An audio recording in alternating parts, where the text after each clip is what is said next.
And if this is your first time giving your mind a little love, I have a few goodies for you. First, don't forget to subscribe so you never miss an episode. And second, sign up for the Morning Mind Love. Think of it like a weekday oracle from your highest self to help you start each day with a positive focus. Plus, you'll get 2 gifts absolutely free: a 30-minute binaural meditation and 30 days of journaling prompts to help you remember who you truly are. So join over 9,000 people and go to mindlove.com to sign up. Welcome to Mind Love, episode 325. Today's episode is all about embracing change and growth, navigating life's cycles of order, disorder, and reorder. Our amygdala is still really fine-tuned to go off and to put us in this super instinctive emotional reactionary mode, even though most first-world problems benefit from slowing down and being thoughtful, from not just running the other way or immediately fighting back, but from engaging and from discernment and from taking a few deep breaths. There's a scientific term called amygdala hijack, which essentially is when we get into such a reactionary mode that our amygdala just like hijacks our being. And this is when we act from a place of anger or fear, when we snap, when we do things in the moment that might feel really good, but very soon after we regret them and we feel really bad. So the question isn't how can we turn off the amygdala, because we can't, it's our genetic inheritance to have, but rather how can we feel the emotions associated with reactivity and almost use them as a mindfulness bell to say, oh, this is my amygdala. Turn up your frequency with Mind Love. Bite-sized brain hacks for seekers, dreamers, and doers. It's time to give your mind a little love with your host, Melissa Monti.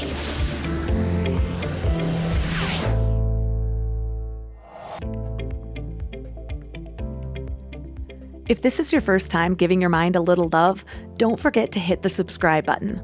Mind love is a habit, and the more you give your mind that love and intention, the better you'll feel about yourself and your life. Plus, it's really a win-win because more subscribers means Mind Love attracts even more amazing guests to bring you their wisdom. So don't forget to subscribe. Let's face it, no matter how in tune you are with your emotions or how aligned you are spiritually, dealing with change can be tough. It's somewhat smoother when you're the one choosing the change, but even then, there are those little details that catch you off guard. Take 2020, for example. We made the leap to move to the mountains. The choice seemed pretty easy. Why keep shelling out insane amounts of money to live in LA, especially when everything was shut down and we couldn't even enjoy living there? Plus, we were planning on adding a baby to our family. The thought of raising a little one surrounded by nature rather than concrete was pretty appealing. Lower living costs, a bigger space for less money, it all just clicked. Cut to 3 weeks in, and I'm having Uber Eats withdrawals, craving the variety of our old grocery stores, and longing for my favorite yoga studio. And quite frankly, just missing the deep existential conversations from my LA people. Don't get me wrong, I love mountain life, and I've spent the last few years finding ways to curate anything I felt was missing so that I can have the best of both worlds. Isn't it kind of amusing how our minds work? We might be all in for a change, yet there's this tiny part of us that stubbornly holds on to the past. It's like our brain is playing this nostalgic tug-of-war with itself. And that's when we're the one calling the shots. When change is forced upon us, it can feel like our minds are throwing this epic toddler-style tantrum. I totally felt this with the daylight savings time change. I was like, seriously? Why can't we be like Arizona and just skip the whole thing? We even voted to ditch this time-changing circus, yet here we are, still messing with our clocks and our baby's sleep schedule because the man says so. Yeah, I'll admit it. I have my fair share of mental meltdowns, but I'm getting pretty good at bouncing back faster. The next step is to just be the observer.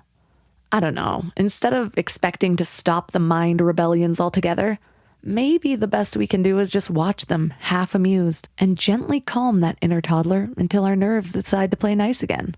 Because here's the thing, the only constant is change.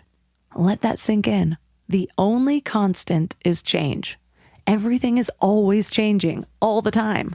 So why wouldn't we try to get better at dealing with change? Our situations change, the world changes, our bodies change, people change, We change.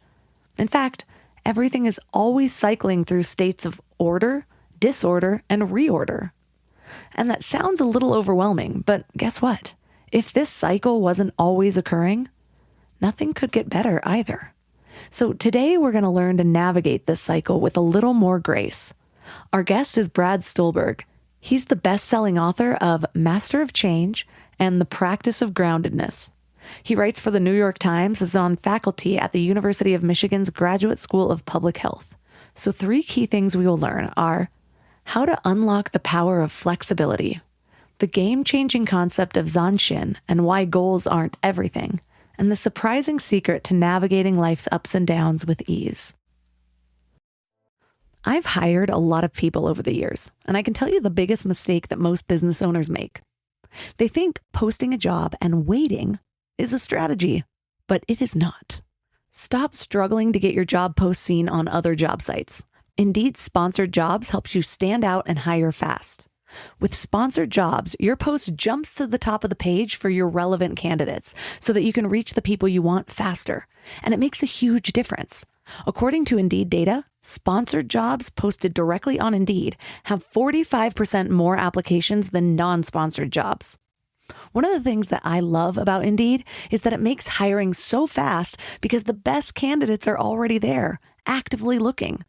Plus, with Indeed sponsored jobs, there's no monthly subscriptions, no long-term contracts, and you only pay for results. How fast is Indeed? Well, in the minute I've been talking to you, 23 hires were made on Indeed, according to Indeed data worldwide. There's no need to wait any longer. Speed up your hiring right now with Indeed. And listeners of this show will get a $75 sponsored job credit to get your jobs more visibility at Indeed.com/mindlove. Just go to Indeed.com/mindlove right now and support the show by saying you heard about Indeed on this podcast. Indeed.com/mindlove. Terms and conditions apply. Hiring? Indeed is all you need. This episode is sponsored by BetterHelp. Can we talk about how overwhelming wellness advice has become? Cold plunges, gratitude journals, screen detoxes, morning routines. It just feels like there's advice for everything these days. But how do you know what actually works for you? I've been down that rabbit hole, trying every new trend, buying every new course, following every guru, and it is exhausting. And honestly, a lot of it just added more noise to my life. With all the information overload about mental health and wellness, it can be a real struggle to know what's true and what actions to take. That's where talking to actual professionals comes in. Therapy helps you cut through all that noise and figure out what you actually need, not what some influencer is selling, but what works for your specific situation. It can teach you how to set boundaries, trust your own judgment, and be the best version of yourself. BetterHelp is the world's largest online therapy platform with over 30,000 therapists. They have a rating of 4.9 from 1.7 million reviews, and you can join a session at the click of a button and switch therapists anytime if it's not the right fit. Instead of drowning in generic advice, you get personalized recommendations from someone who actually knows what they're talking about. As the largest online therapy provider in the world, BetterHelp can provide access to mental health professionals with a diverse variety of expertise. Talk it out with BetterHelp. Our listeners get 10% off their first month at betterhelp.com/mindlove. That's BetterHelp, HELP.com/mindlove. Can we talk about back to school chaos for a second? The kids are getting back into routines, everyone's schedules are crazy, and suddenly you're supposed to have dinner on the table every night like some kind of magician. But want to know what I figured out? Shopping, planning, and cooking food really can be simple and stress-free, which is why I love Hungry Root. Hungry Root takes the stress out of mealtime by filling your cart with personalized picks and planning your week of meals, getting smarter with every order. With over 15,000 recipes to choose from each week, many ready in just 15 minutes or less, it's a huge lifesaver on those busy weeknights. I personally love their Smart Cart technology. It learns what I actually like and then recommends groceries, recipes, and supplements tailored to my tastes and needs. Plus, I love the kids' snacks section where I get these really easy snacks to just keep in the car or throw in our to-go bags or lunch boxes for those of you who need them. They screen out over 200 additives, including high fructose corn syrup and artificial sweeteners. They only source high-quality meat and seafood with no hormones or antibiotics, and they carry trusted brands like Oatly and Vital Farms. The time that I have gotten back has been incredible. Take advantage of this exclusive offer. For a limited time, get 40% off your first box, plus get a free item in every box for life. Go to hungryroot.com/mindlove and use code MINDLOVE. That's hungryroot.com/mindlove, code MINDLOVE to get 40% off your first box and a free item of your choice for life. hungryroot.com/mindlove, code MINDLOVE.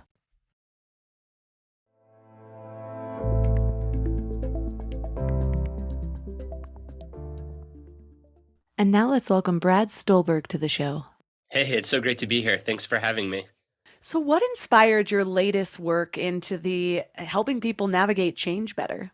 Well, I think that you write the book that you need to research and report and read.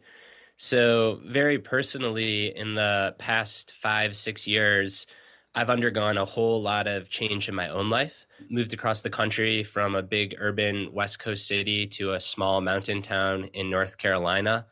Had the birth of our first child and then our second child. Had major orthopedic surgery that took me out of a sport that was an outsized part of my identity. Had my first solo book become a real hit and gave me the confidence to say I'm going to be a full-time writer. Suffered a really painful family estrangement. So change, both good, bad, ugly, and beautiful, all in this compressed period of time. It felt so intense and so rapid. Yet when I talked to other people in my life, friends, colleagues, they all said, oh yeah, that actually doesn't sound so unique. Some version of me too. And then during the coronavirus pandemic, I distinctly remember seeing all of these headlines that were written in the spirit of when are things going to get back to normal? And there was something about that phrasing that just kind of rubbed me the wrong way. And I wasn't sure what at the time, but it was enough to set off this intellectual exploration as to how we think about change, disorder, transition, disruption in our lives. In the beginning of your book, you talk about this idea of rugged flexibility. And I really liked that because, as you also mentioned, so many of our problems result from resisting change. And I don't think people always bring awareness to that. They're just like, oh, well, this is another thing that's happening. This is another thing that's happening. And I used to actually be a little perplexed about my own reactions because I was always like, I love change. I'm always changing. I'm always growing. And then something would happen and I'm like, why do I feel like crap? And I'm like, because I hate change in this moment. What is going on? It's like, well, yeah, it's much easier when I'm choosing it, but when it's choosing me, I'm like, no, let's keep it the way it is. So what do you mean by rugged flexibility? Well, it's probably my favorite construct in the book, and it is completely non-dual, meaning you have these two competing ideas. Ruggedness, which people often associate with being tough, determined, durable, gritty, and then flexibility, which people often associate with being soft and supple and bending easily without breaking. And what I found in my reporting is that individuals that are able to thrive and persist and even flourish throughout change, they're not rugged or flexible. They're both rugged and flexible. So they do believe in their agency and their ability to take actions that actually make a difference. And they do have parts of their self that are really determined. And yet they're also very adaptable and soft and supple and flexible. There's so many metaphors about being like water and being really fluid to navigate through obstacles and change. And I think these are all very apt and beautiful metaphors, but what they leave out is that any river has a bank. And without a bank, it would just be random water. And I think the bank is our sources of ruggedness, our boundaries, our values, the things that we do hold on tight to, even amidst change. And then our flexibility is our capacity to adapt and be soft on everything else. So when we marry these terms, when we marry a sense of ruggedness and a sense of values and really knowing who we are with intense flexibility, we get rugged flexibility, which is like this kind of gritty, anti-fragile endurance that allows us to work with change. When I think of that concept, what comes to mind is yoga, actually. I'm big into yoga. I've been doing it for like 16 years now. And I remember learning at one point that there's a downside of being overly flexible if you don't have the strength to support that as well. And so like it'll happen with babies sometimes. I have a friend whose baby, there's a word for it, but it's like hyper flexible. And so you can end up injuring yourself because it'll only bend so far before it creates damage without those supporting muscles giving it strength. So that was what came to mind for me. I love that. And there are so many physical practices that are also rooted in spiritual tradition. So I'm thinking of the ancient martial art Aikido, which very similarly to yoga puts a lot of emphasis on building both strength and flexibility. Because like you said, if you have too much of the former, then you're rigid. But if you have too much of the latter, then you're unstable. So there really is like this universal wisdom, I think, to marrying ruggedness and flexibility. You told this story in your book about psychologists Jerome Bruner and Leo Postman, highlighting how people often struggle with change, even when it's as simple as playing cards. Can you share that with us? Because I just found it fascinating. So this is a study that took place nearly 60 years ago. And these two social psychologists had individuals flip through a deck of cards. And within the deck, they placed what they called anomalous cards. So a black six of hearts, even though hearts are normally red, or a red four of spades, even though spades are normally black. And they timed how long it took study participants to identify and realize the anomalous cards. And participants that were really flexible and open to disorder, disruption, and change, they identified the cards really quickly and they just got on with the experiment. Whereas those individuals that were really resistant to change and disruption, it took them 30 times as long to identify the anomalous cards. And there are these great quotes in the study of people saying, "This can't be real. I don't even know what game I'm playing. Is something wrong with me?" People were having legitimate identity crises over anomalous cards. And what Bruner and Postman concluded is essentially that change can be really discombobulating, and that the longer it takes us to accept change, the more distress we feel as a result. I just went through this experience and it's so silly in hindsight, but I have a 2.5-year-old and he went to the skate park on his bike with my husband and came back with a chipped tooth. And mind you, there's something about the way his front two teeth poke through his smile. It's like one of my favorite features of his. And so when he came back, at first I just breezed right through it like it was nothing. And I was like, man, that was a really powerful mom response, right? But then he went to bed at night and I couldn't stop thinking about it. And I got really emotional and I was like, I'm never going to see those two teeth the same way. And I was like having to talk to my husband about it. He was feeling worse about it because he was the one in charge of him at that time. And I was just like, why is this so difficult for me? And I had to do a whole meditation around it and realize there was something about me that I was like, okay, it's not like my kid. Like I'm not trying to own him and his appearance. It's not a big deal. I'm so glad nothing else happened. But it just this tiny little sliver of his tooth missing sent me off the deep end for like 3 days. Like I had to do journaling activities around it.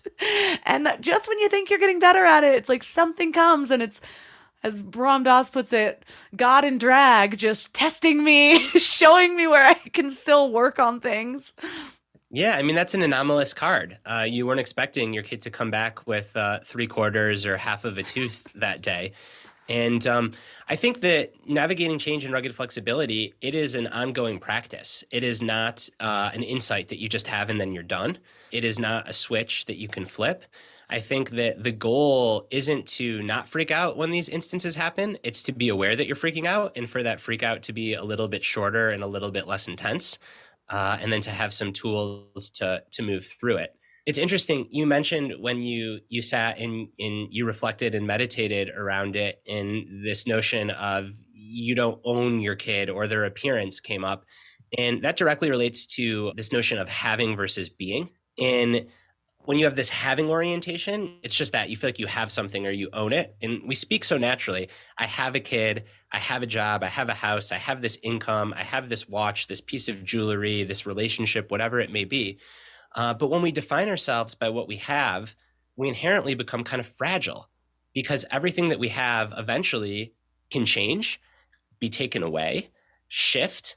And if we cling really tightly to anything as it is, then we end up suffering when that happens. Whereas if we can define ourselves more by what the psychoanalyst Eric Fromm called a being orientation, where we can be in love, we can be curious about our job, our essential core qualities, then it becomes a little bit less fragile to change. So it was just interesting too to hear you in your reflection talk about like having this thing, but that's such a natural feeling for parents. Like you don't want your kids to grow up when they're adorable and cute. I mean, you do want them to grow up, but like you also kind of want to cling tight to their toddlerhood or their infancy or those two adorable teeth. Even though your logical mind knows that your child will be just fine, it still hurts. And I think that's okay too. We have to give ourselves permission to work through these small pains.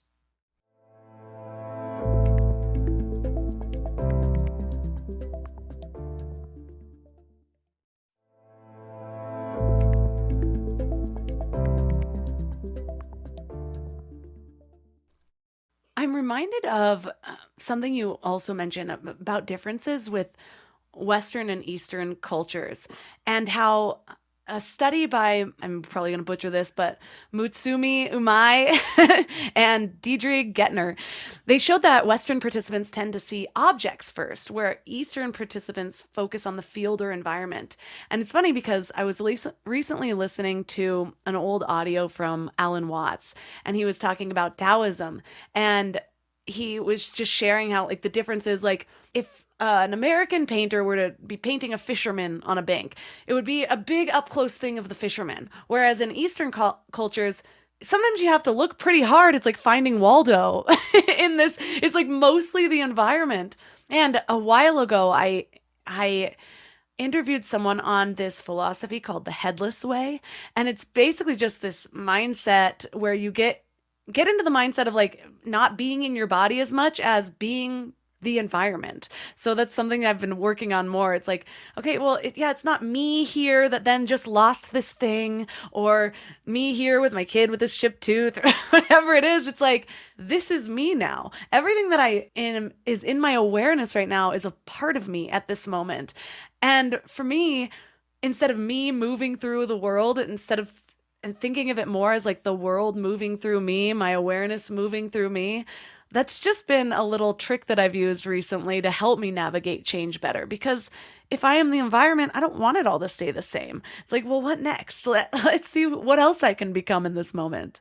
Ooh, I love that. Yeah. So that part of the book explores the difference between what anthropologists call an independent way of being in the world or an interdependent way. You're right. They find that people that were born and raised in the West, they tend to be more independent, so separate from their environments, influencing, autonomous. And people that were raised in the East, they tend to be more interdependent. So they view themselves in relationship to their environment and a small part of things that are bigger. And what's important to note is that neither lens is better or worse. They're both neutral. And what I argue in the book is that actually the most skillful thing to do is be able to use both of those lenses. So when you are holding on too tight, or you're feeling kind of neurotic or rigid, or you're really struggling to accept change, adopting that interdependent lens and that kind of environmental awareness of life moving through you can be really helpful and really softening. And it can actually help you take skillful action, or at the very least, get out of your own way. But there are other times when you want to flex that independent lens. When you are at a red light and it turns green, you want to be the person in that car to hit the gas pedal. And that's an extreme example, but if your kid gets sick and you need to take them to the hospital, or when you're doing creative work, I think there's this beautiful dance in particular in creative work where you're interdependent and associative and the ideas are coming through you, but then you also have to tap into the independent person that is going to record the podcast or actually write the book. So I think it's another one of these examples of ruggedness being the independent lens, and then flexibility being the interdependent lens, and skillful action means holding both at the same time. One of the things you talk about is it's a scientific concept of progress: order, disorder, and reorder. Can you elaborate on how that cycle applies to our personal lives and adapting to change? Yeah, so we're always going through these cycles of order, disorder, and reorder. In the scientific community, it's called allostasis. In management science, they call it freezing, unfreezing, refreezing. The Franciscan friar Richard Rohr calls it the universal wisdom pattern. So I love when concepts are supported by everything from biological sciences to spiritual teachers to management professors, because that tells me that like there's some degree of truth. So that's a lot of prelude to essentially saying that throughout our life, we have stability, and then something happens and we lose that stability. And then we regain stability, but that new stability, it's always somewhere new. And this is how we grow from change. This is how we adapt to change. This is how we go through our own personal evolution. However, between order and reorder, there's always a disorder. There's always that middle phase. And it's the middle phase that's really hard. This is where it can feel like we're going to pieces, or we're losing our ground, or the world beneath us is really shaking for big changes. And for small changes, it can feel like a pebble in our shoe, or just kind of a source of anxiety. I'm thinking again of the experience that you shared with your kid's tooth. I wonder if some of what's underneath that is like also just like your kid growing up, like being out in the world and like injuring themselves. And you will get to a new stability. It might take a few hours, it might take to a few days, but now like you probably have a slightly different relationship with how you think about parenting your kid and what it means, and their age and their ability to go out in the world and exert their will and do great things, but also hurt themselves. And I think just becoming a mature adult is being open to constantly going through these patterns of order, disorder, reorder. The bigger ones that we all face in our life are injury and illness, grief and loss, big failures on things that we care about, and also very happy milestones. So marriage, having kids, starting a new job, having a great success. These are all disorder events where we come out the other side the same but different. And then day to day, we face these all the time, right? This is the kid that's the kid that's sick home from school, the dog that has diarrhea in the middle of the room, the internet connection that doesn't work, just like these little small disorder events that shift our day in often imperceptible ways. But I think the moral of this whole story is that we think of change as something that happens to us, like this one-off event that happens to us or that we institute, whereas change is just synonymous with reality. Like there is not a single part of life that isn't somewhere in that cycle of order, disorder, reorder. Ram Dass says, everything is grace. And that's what I try to look at it. Like, okay, what is this teaching me? I'm reminded of slacklining, actually. Anyone that I know who has ever tried to step on a slack line, it's funny because their first reaction is, I can never do this. Like their foot is jiggling like crazy. Like it looks like their leg is seizing. And I went through that too. And I found out that it's just repetition. Like I spent a day at the beach, kept getting on, and eventually my leg stopped doing that. Now I don't slackline very often anymore. I have kids. They're not very patient when I'm setting it up, so it is what it is. But when I get on, I still can just step on, and it's never like that first time. Yeah, I'm not as good as I was before, but I'm not shaking uncontrollably. I'm like, oh, gotta get my balance. Here it is. And I can walk across it within a couple of seconds. And even when I look back to different friends, a good friend has had a cancer diagnosis a couple years back. And good news is she's cancer-free now. But it radically changed her approach to life. She has 2 kids, but now she's like hiking the Grand Canyon with friends. She's living her best life. And it woke her up to that kind of present moment. This all could go, wake up with gratitude. Every day is a gift type mentality that she's able to carry with her so much longer than she carried with her the suffering and the fear. What a beautiful story. And it sounds like your friend is a very strong person to be able to do that. There's that saying, never let a crisis go to waste. And I think in my framework, it would just say, never let a period of disintegration or disorder not lead to some kind of insight or growth. I think it's also helpful just to have language for these cycles, because then you can take an area of your life and kind of identify where in that pattern you are. And if you're in the order phase, you can enjoy it, but you can expect that it won't be like that forever. If you're in the disorder phase, you can give yourself some solace and say like, yeah, this is really hard. I'm going through disorder. And what can I do to shape reorder? What can I control versus what can't I? And how can I be patient with myself? And then if you're in the reorder phase, following a disorder event, you can ask yourself, well, how do I want this reorder to look? And what is in my power to forge the future and the new stability in the way that I want it to be? That's the very skillful, mature adult way to handle it. I think the trap that so many of us fall into is just the opposite. And it's trying to get back to where we were before the disorder event. It's endlessly fighting it. I mean, this is the example of any new parent that like thinks they're preparing for kids, but then they realize that kids are so much harder than they thought. And they compare their old sleep or their old relationship or their old ability to have autonomy or their old work or their old time with friends, all of these things to what they have now with kids. And all that you're doing is firing second, third, fourth arrows at yourself versus just accepting that, all right, like this is going to be a disorder period is the family unit adapts to having an infant or a toddler or a teenager, whatever it is. And it's not to say that the new stability won't be better or worse. It just is. It's neutral, but it's new. And I think when we cling to the old is when we get in trouble. It's that inescapability trigger that you talk about, which I love. It's basically a trigger to accept your new reality as it is. What would happen if you did that? Play with that idea. Something I've done, but I love having, again, a name for it. It's like, oh, inescapability trigger. I got to bring that back.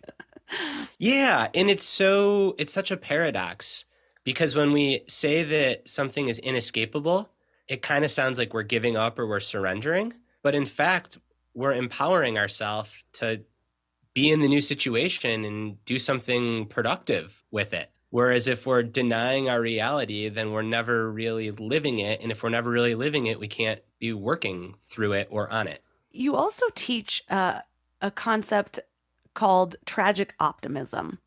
Can you explain what that is and how it differs from conventional notions of positivity or optimism? It's probably my favorite concept in the book. So it was coined by Viktor Frankl, another 20th century psychoanalyst, Holocaust survivor, philosopher, really just polymath thinker on human nature. And what Frankl said is that human existence, even the most average human existence, is going to have inevitable suffering. We're made of flesh and bone, so we're going to feel physical pain. We have the ability to make plans, and our plans don't always go as we want, so we're going to feel frustration. And everything that we have is going to change, and eventually we will lose things that we love, including other people. And he said that these are the inevitable tragedies of being a human. And burying your head in the sand or denying them or trying to numb yourself to avoid them is not the pathway to a fulfilling life. So we have to accept that being a human is tragic. However, at the same time, we have to hold on to this idea that even in spite of that, we can cultivate a hopefulness and an optimism that we can carry forward with. And it is essentially saying not toxic positivity or not being a Pollyanna, but the opposite, realizing that life is short and impermanence is often a bitch. And because of that, saying, man, I need to be as optimistic and hopeful and positive while I'm here. And I think that it really is, in many ways, like the work of a wisdom practice is just to accept the tragedy and to show up with as much optimism as we can and to have both at the same time. There are these stories of real highly skilled spiritual teachers and leaders. I'm thinking of like the Dalai Lama or Thich Nhat Hanh, that within the same hour can go from just genuine weeping about a humanitarian crisis or about the loss of a loved one or friend to taking a bite out of a cookie and just having the biggest smile in the world on their face. And I mean, I think that developing like an emotional aperture that's wide enough to hold it all, or at least working towards that, is a really noble goal. I am reminded of, I think it was an episode of Joe Rogan, actually, but it's a tool that my husband and I use pretty often now, because there's those moments when your kids are just like being impossible and it's like, oh my gosh, like, like I'm going to explode. But Joe Rogan, or one of his guests, proposed this idea of like, okay, imagine you're 85 years old. And all of a sudden, a magic genie comes and zips you back to this moment, but you only have 5 minutes. 5 minutes to be with your kids again when they're little like this. It doesn't matter if they were currently biting you. You would be like, oh my goodness, what do you need? Like, I'm going to cherish this. And it's so fleeting. It's hard to realize that in the moment. And I'm not even just talking about kids. Life in general is so fleeting. The amount of people, super wealthy people that I talk to, where they're still like looking back on their golden years of when like them and their husbands or wives were like first building their business, living out of a shoebox apartment. They had nothing. The Golden Bachelor was just saying, he's like, yeah, my wife and I, when we used to invite our parents over because we knew they'd bring groceries, those were the good old days. It's just those perspective shifts are so powerful because you truly don't know what you have till it's gone. Yeah, I don't often agree with Joe Rogan, but I absolutely agree with him on that. And I think that it is such a beautiful exercise is just to project yourself in the future and ask like what you would give to be back in this moment doing this thing. For a minor frustration, the answer is almost always it turns into something to savor or at least to soften up around. I think going into the future can also help us navigate uncertainty and make wise decisions because when you're in the middle of a really emotionally charged situation, it can be hard to see clearly. But if you can imagine yourself 40 years down the road, looking back on current you, and you can ask, like, well, what would wiser, older me be proud of? That can be really informative as to what to do in the face of uncertainty. Another concept that comes up a lot in as it relates to change is just how our expectations affect the way we deal with it. And one of the things you talk about is homeostasis versus allostasis. Can you explain the difference? Yeah, so homeostasis is this older, more conventional model of change that, among many other things, says that our expectations are not important to how we experience the world. And allostasis is a newer, more accurate model for change that, among many other things, says that actually our expectations are hugely important for how we experience the world.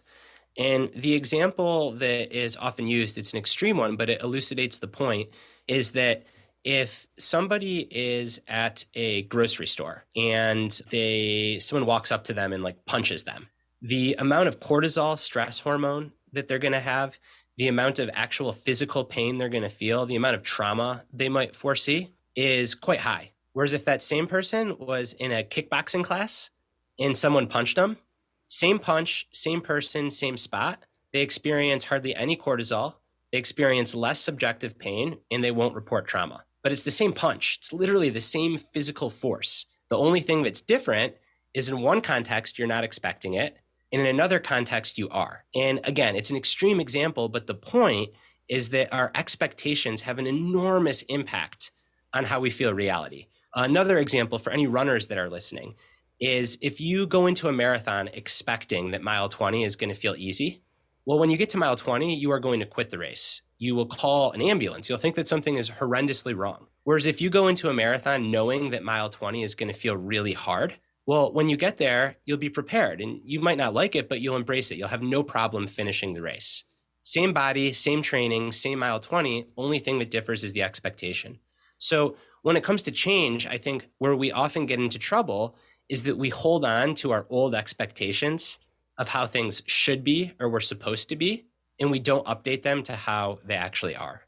So when we talk about updating our expectations, walk me through your process of something specific happening, not working out the way, and then like So let's do it with the Delta variant for the COVID-19 pandemic, because it's probably a fairly universal experience. I'll be curious if you had this or people in your community did.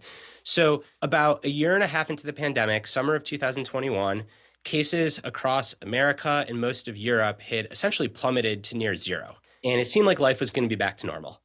We were going to restaurants, going inside other people's houses, not worried about wearing masks. It really felt like, wow, like this terrible thing. We as a society, the collective, we are on the other side of it. And that started in June and it went through early September. And then the Delta variant came and it was the ultimate gut punch. Even though we were objectively better off than we were at the start of the pandemic, right? We had therapeutics, we knew more about how it spread, there were vaccines, all these things, it still felt in many ways even worse. Why? Because we had this collective expectation that like COVID was over. So in the moment, how did I deal with it? What was the skillful way to deal with it? I mean, what I did is what everyone else did. I felt terrible and I hadn't written the book yet. I was like despairing and resisting it and saying, this can't be real. Maybe the data's wrong. The skillful thing to do, which is where I eventually landed, is just to say, like, this is what's happening right now. Here's what I can control. Here's what I can't. I'm doing the best that I can. I'm frustrated because my expectation was XYZ, but it turned out actually to be A and B, and I need to live in reality. And it's very hard to do. It's also so hard to do in our professional lives when we have like real high expectations or aspirations for a project, or, a podcast is going to be top 10 downloads, or a book is going to hit all the bestseller lists, whatever it is. And then it doesn't happen. Again, back to Frankel's like suffering, we can have hopes and our hopes are often not met. So when that happens, do we let that bring us down for an hour, for a day, for a week, or for a year? And I think, again, back to like tragic optimism and non-dual thinking, it's okay for these things to bring us down. We just don't want that down period to be longer than it needs to be. So I really think it's about just saying like, this is what's happening right now. What do I control? What don't I control? How can I do the best I can? How can I acknowledge my old expectations, maybe mourn the loss of them, but then ultimately start seeing the world clearly so that I can do something about it.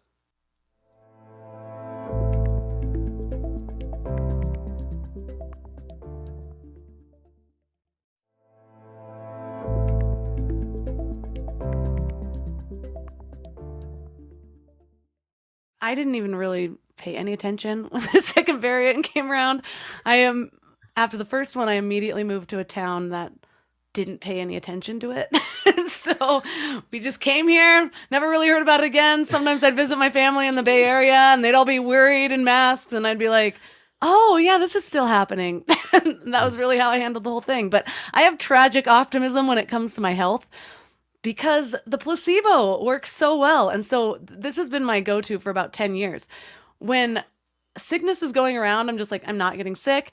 It might go through me for like a day or two, but I just don't get sick. And it's because I tell myself all the time, I don't get sick. And so I'm holding strong with that. Did not want to be around a bunch of fear of other people. And it worked out really well for me. I'm glad that you had that experience. Another concept that you brought up that I really loved was the concept of Zanshin. Tell us about that. Yeah. So Zanshin is this term from Aikido, which, like yoga, I think is a very rugged and flexible discipline. And it essentially is a soft awareness that sees not only the target, but everything around the target. And what this allows you to do is when you are fixating on a goal and you soften your view, you can see opportunities that might be on the side, or other paths to get there, or obstacles that might otherwise blindside you. And you can be aware of them. And as a result of that awareness, you can do something about them. And this is very different than target fixation, which is when you get so tunnel vision and so fixated on a target that even if you achieve it, you barrel right into it and you miss the entire journey along the way. And I think that it is a real, like a silent pandemic of our time. And I say that a little bit as an overstatement, but a real problem is this just constant target fixation. I'm going to go to school and get all A's. Then I'm going to go to college. Then I'm going to graduate. Then I'm going to get a job. Then I'm going to get married. Then I'm going to have kids. Then I'm going to move to the suburbs, or in your case, to some small, funky town. Then I'm going to grow my business. Then I'm going to retire. Then I'm going to move on the ocean. And it's okay to have plans. But if we're just like so fixated on the next thing, you follow that line all the way down and you get to the end of your life and it's like, man, like, did I even live, or was I just chasing the next goal? And I think Zanshin is a really good concept to counter this, because it acknowledges that goals and targets are important, but all the life is lived in the pursuit of the goal, not the accomplishment. So how can we soften up as we pursue goals and make sure that we're having the experience along the way? Mountains are wonderful metaphors for this, right? Like, yes, you want to get to the peak of the mountain, and without the peak, there is no climb, but the entire experience is on the climb. And I think that that's so important for us to remember in any big goal and any metaphorical mountain that we're trying to summit. I love learning about what's going on in the brain when things are happening.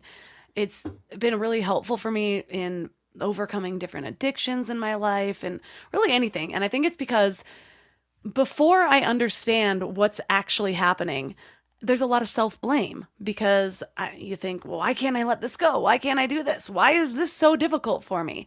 But then when you start to understand, oh, this is just a natural process of the brain, usually the brain's actually trying to protect me in a way or two. And so you end up having a little bit I end up having a little more self-compassion. And you talk about the role of the amygdala in our response to change. Can you explain how it influences our reactions in modern times, especially in situations that aren't life-threatening? Yeah. So our amygdala is a part of our brain that is often referred to as like the fear center. And it's a super important part of our brain. It's why you and I are here as humans today, because we evolved to have a really sensitive amygdala. Why?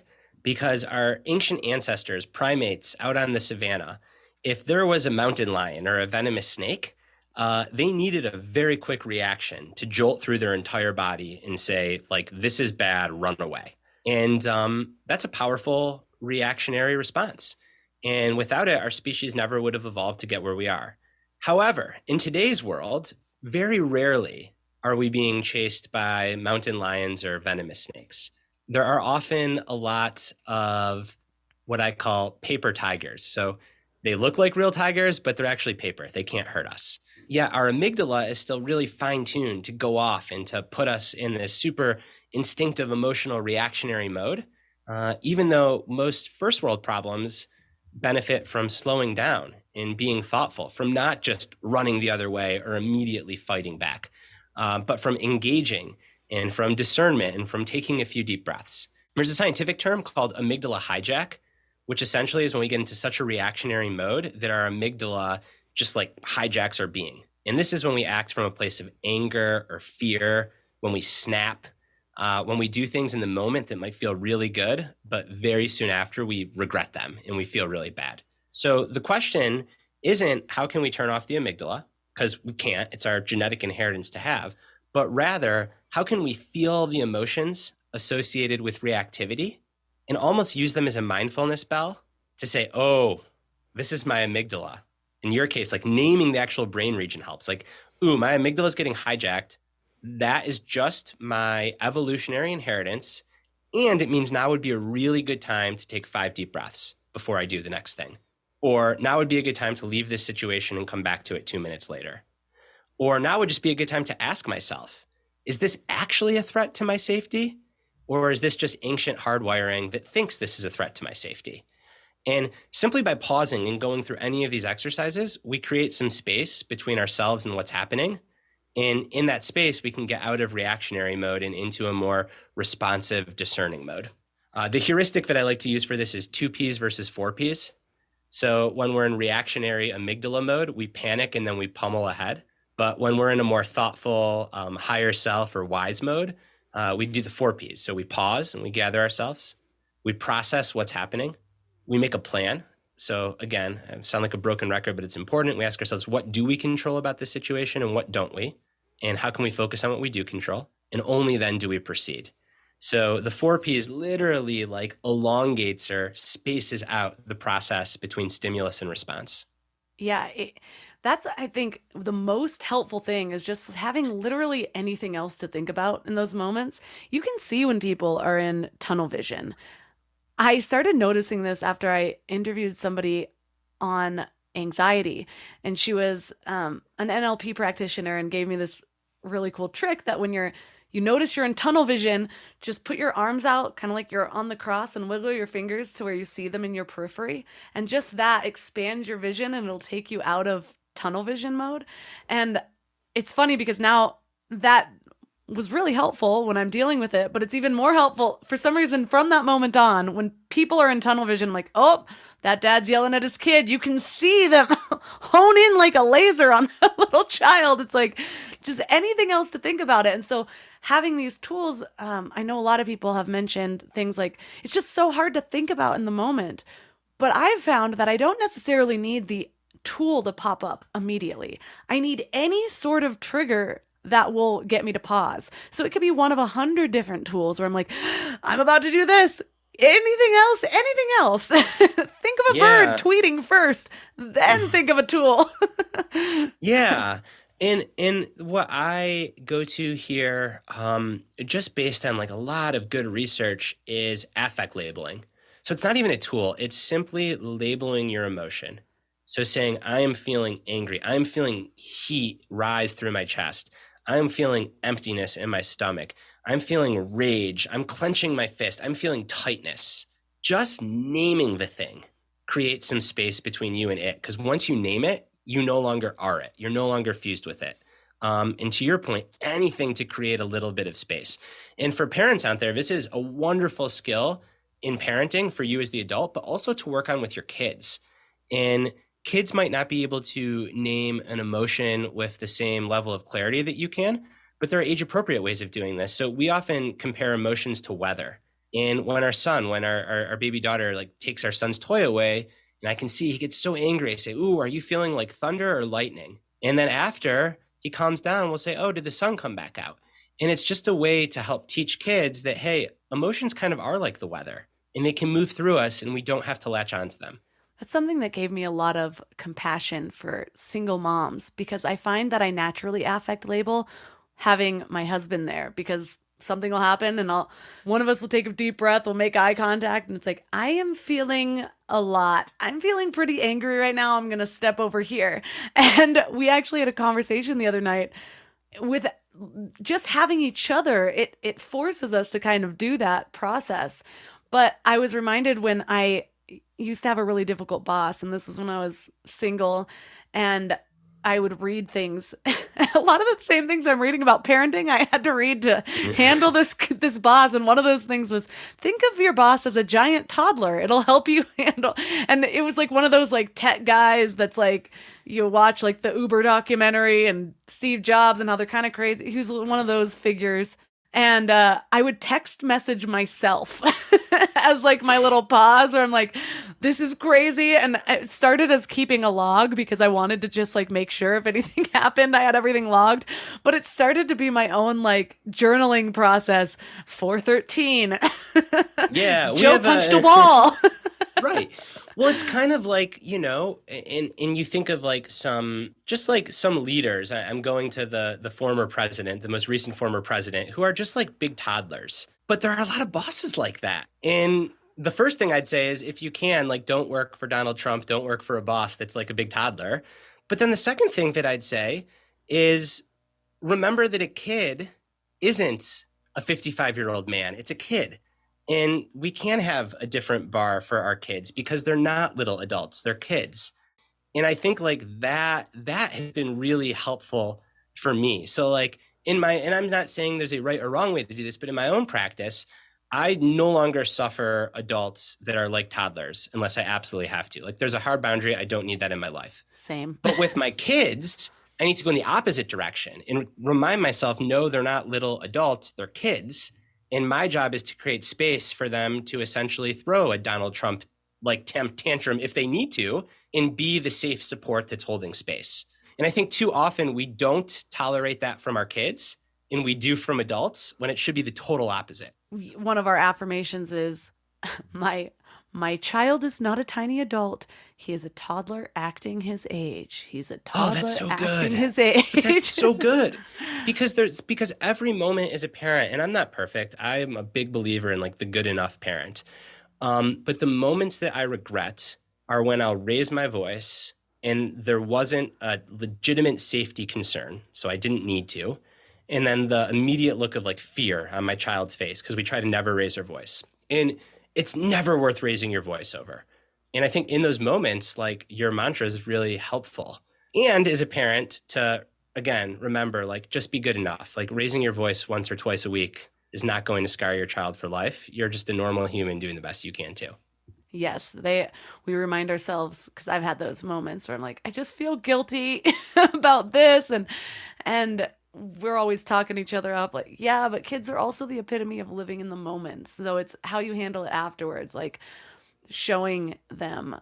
And this is so true with anybody. I found that the biggest benefits to having kids is that it really forces you to have these interpersonal skills that literally work on every single person. And so going back afterwards and saying like, oh, I'm sorry, mommy did not handle that well. I should have done this.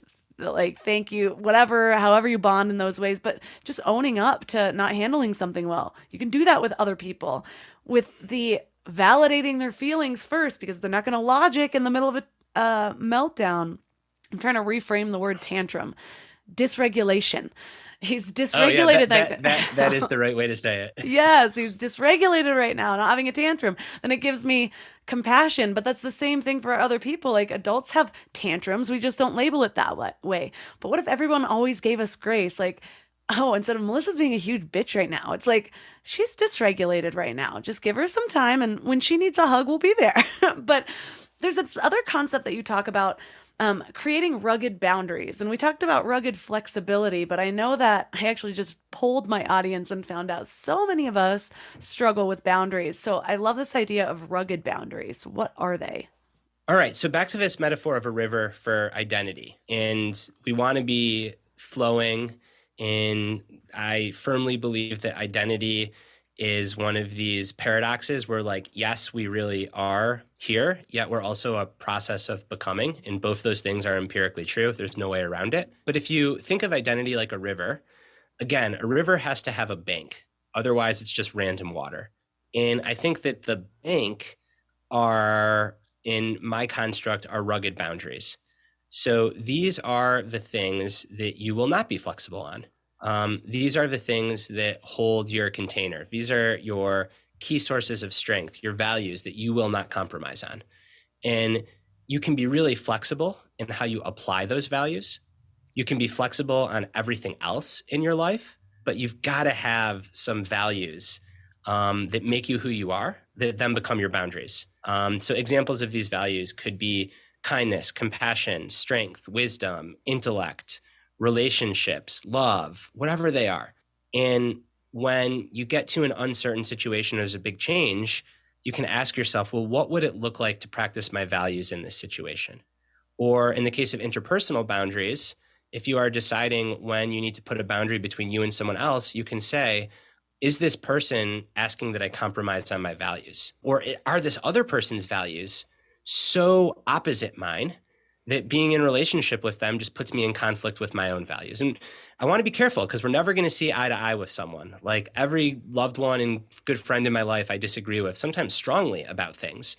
But if there are true irreconcilable values differences between you and another person, between you and an organization, I argue in the book that like those are boundaries that you actually want to have pretty firmly and ruggedly.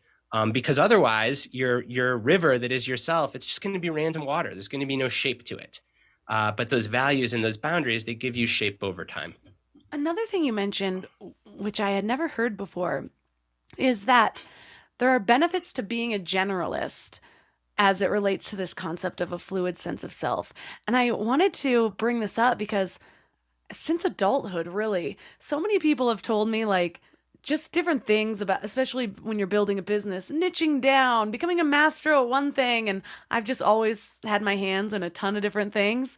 And although I did find out whatever the phrase people use quite often is actually wrong, I'm going to ignore it because I can't think of it at all. But 10,000 hours? No, it was something like, jack of all trades, master of none. That actually continues to go on. And it's like, you want to be a master of some. It's probably like jack of many trades, master of some is probably like the most like research based phrase.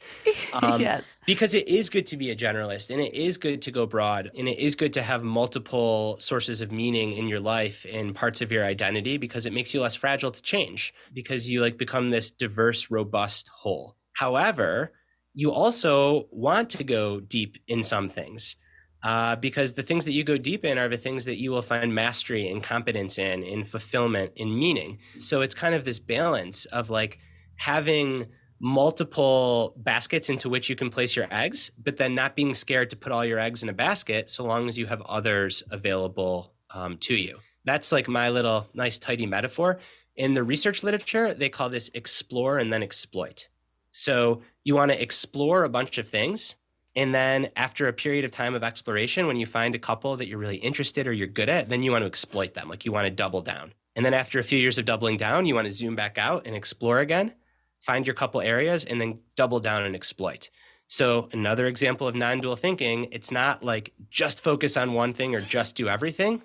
It's kind of a little bit of both. Both things are true at once. Derek Sivers recently wrote a book, and I was interviewing him a couple weeks ago. And it's a really cool the way his book's written, because one chapter will be all about like this one rule to live by. Then the next chapter will be seemingly the opposite rule, but why that's the only thing to live by. And by the end of it, you kind of realize that's the thing. These are all tools to kind of get you out of different moments. That phrase I was trying to think of is everyone always quotes, a jack of all trades is a master of none. And it's like to tell people, go deeper. But the full quote is, but oftentimes better than a master of one. And most people don't even know the second half of that sentence. They just go, oh, jack of all trades is a master of none. And that was healing for me when I learned the full thing. It's like the ultimate like flipping of a quote to butcher its meaning and represent the exact opposite. Well, we talk a lot about kind of taking these everyday moments and turning them into learning opportunities. But you brought up this really good point. Your therapist had offered you a perspective that not everything has to be meaningful or lead to growth.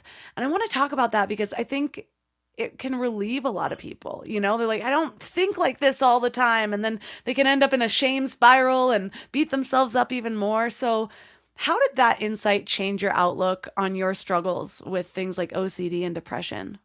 Sometimes things can just suck. And like, that's it. And the personal growth or the meaning is just realizing that it's okay for things to just suck sometimes. Talk about the ultimate catch-22 is, yes, you want to have a growth mindset and you want to practice gratitude and you want to find meaning in everything. But sometimes in life, things happen and meaning won't be available and growth won't be available. And you can't feel grateful for what you're going through, at least not in the moment. And during those periods, it's okay to release from all of that and just focus on being kind to yourself and getting through.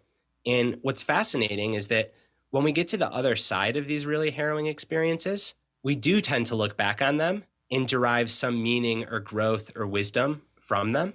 But when we're in the middle of them, that often feels impossible. And trying to contrive or force meaning or growth, it just backfires.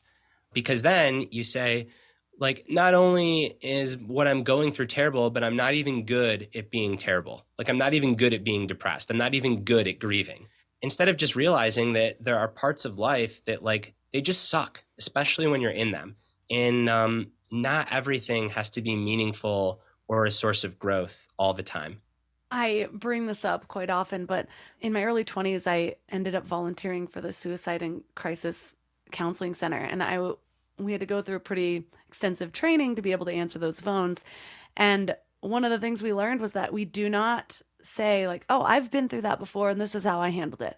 And so many of us think that that's like the best way to handle something, to show that we're relatable, to show that you can get through it. But most often when somebody is in a point of crisis, their brain isn't able to work that way. They're in survival mode. And so when they hear that, they just think, well, this person was just able to get through it. And this is how I feel. I must be weak. I must suck at this. I must not be meant to be here, whatever it is. And it just creates a deeper spiral for them. And so the goal is to actually ask them the questions to remind them of a time when they felt differently, when they felt strength, or questions to remind them of their support system. But even that is not like, well, you must have a support system. You have sisters, blah, blah, blah, because their natural reaction will be to resist. But instead, it's like, who did you call last time you felt this way? Oh, what did they say? Like anything to get them to kind of get out of that moment and into a different moment. And it's like creating that neural pathway themselves versus you laying down the bricks for them and saying, here, walk.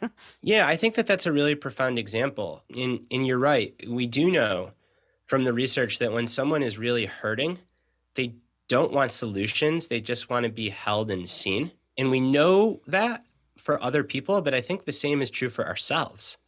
So like when we're hurting and the brain goes to solution, grow from this, find meaning, write a book because of this experience, that feels like so fake and contrived. So how would we support ourselves just like we would support someone else that's struggling? Is ideally we would just like create some space and acknowledge the suffering and hurt and remind ourselves that, hey, if we just can get to the other side of what feels like forever now, once we're on the other side, it might not feel that way. And I think for someone that is struggling, particularly with grief or mental illness, parts of what make it so hard is that the brain can play this trick on you where it feels like there is no way out and you'll feel like this forever. And I think that is often the most painful part.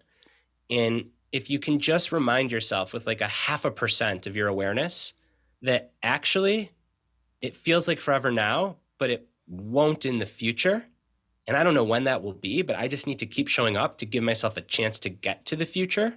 That's often the most powerful thing that you can do in supporting yourself or supporting someone else, is just that practice of patience. I also like to think about the allowing the emotions to move through me.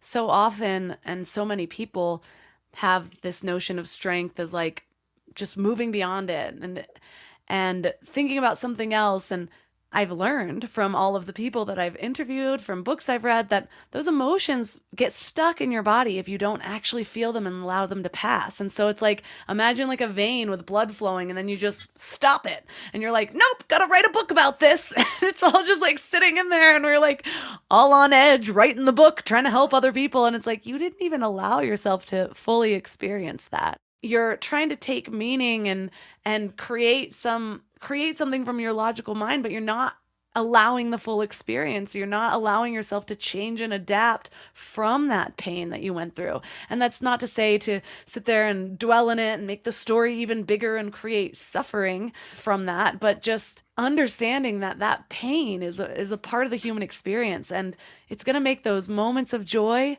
even if it takes a couple of weeks to get to, so much brighter because you've had this very contradicting moment in your life, I should say.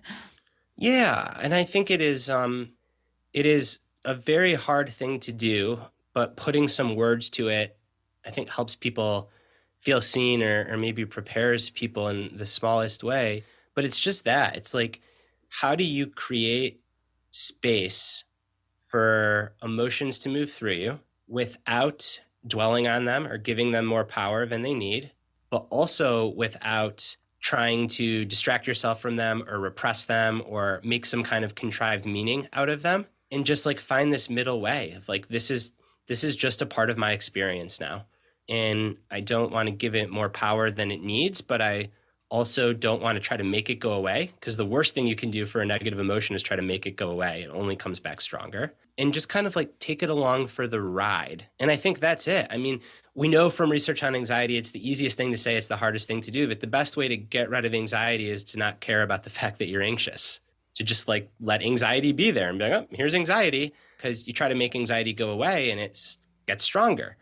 But it's like this like really like challenging, talk about a martial art of like wanting the thing to go away, but the way to get it to go away is by not wanting it to go away and just accepting and letting it be there. And I think this is why so many evidence-based therapies center around radical acceptance is the first step. That reminds me of another Ram Dass story. He talks about the middle way and how Buddhism often will do that, where it'll say like, it'll take something mundane and answer it with something divine, or vice versa. I think the example used was something like, somebody will say like, well, what is God? And they'll say, it's a tree in the middle of a meadow or something. Well, what's a tree in the middle of a meadow? It is God. And so it's always like the opposite instead of answering it with another mundane. But really it's to get us to see kind of the difference between the contrast of things, but then also the connection of everything and coming back to that middle way. So I love that. But I also love leaving listeners with something actionable, whether it's something to think about or something to practice this week to kind of ground this all into their existence. If you're going to leave them with one piece of homework, we should say, what would that be? Well, especially because we're heading into the new year, I think it would be to spend some time reflecting on your core values, your rugged boundaries, your sources of strength, the qualities that really make you who you are. Try to come up with like 3 or 5. And in the book, there's like a list of 100 to get brainstorm starting. But I think that it's helpful to narrow them down because like it makes it more real. You have to prioritize and then define those values. So if you came up with like presence, love, strength, compassion, that's great. But like, what does that mean to you? Like in real concrete terms. And then try to get a level even deeper and say like, well, day to day, how do I live in alignment with this value? And what ends up happening is you get from like super lofty esoteric values like presence, all the way down to I'm going to leave my phone in the garage during dinner because I know if it's in the house, I'll be a little bit restless or distracted.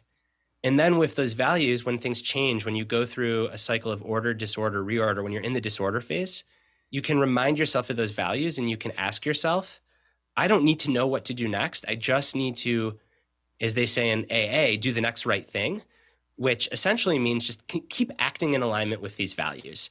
And as long as I act in alignment with these values, regardless of the outcome, I can sleep well at night. I can look in the mirror and be proud. Well, thank you so much for all the research that you put into this book. There were the notes that I have on this book alone. I have like, how are we going to get to 105 pieces of things? So I know that there's so much that we didn't even have a chance to cover that listeners will love. So where's the best place for them to find you and your book? Well, thank you so much, Melissa. You did great. I feel like we covered a lot in this conversation, and yet it also is just the tip of the iceberg. So the book is called Master of Change, How to Excel When Everything is Changing, Including You. You can get it wherever you get books. So Amazon, Barnes & Noble, Bookshop, your local bookseller. If you prefer to listen to books, it's on audio, it's an ebook, it's hardcover, pretty much everything you can imagine. And the best place to find me on the internet is probably on Instagram, where my handle is just my name, @Brad Stulberg.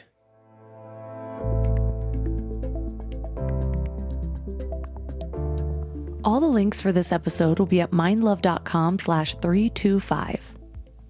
Your challenge for this week is to spend some time reflecting on your core values. We gave you a number of ways to find these values, and if you are a part of the Mind Love membership, there's actually a masterclass in there that'll walk you through finding your values as well. I come back to this exercise every couple years, and it's important to me because I want to feel really connected to my values. The first time I ever did them, it was eye-opening and life-changing. And then I waited too long to reflect back again, and they started to just feel like words on a page, which is something that Brad warns against. We want to continuously remind ourselves why they're meaningful, and sometimes it helps to go through and do all of the exercises, even if the outcome is the same, because you may have new reasons that connect you to each of these values. So let me know how it goes, and if you need some help or guidance, reach out to me on Instagram at mindlovemelissa. You can check out the membership at mindlove.com/membership. We also have more exclusive episodes that have been coming out recently, if you haven't noticed, and there's some really exciting ones. So check that out at mindlove.com/membership. You can also find all of my amazing sponsors at mindlove.com/sponsors, plus some pretty incredible discount codes. And that's all for today. So thanks for giving your mind a little love today, and I'll see you next week. Thanks for tuning into Your Higher Frequency with Mind Love. Head to mindlove.com for a free gift to keep your vibes up until next week.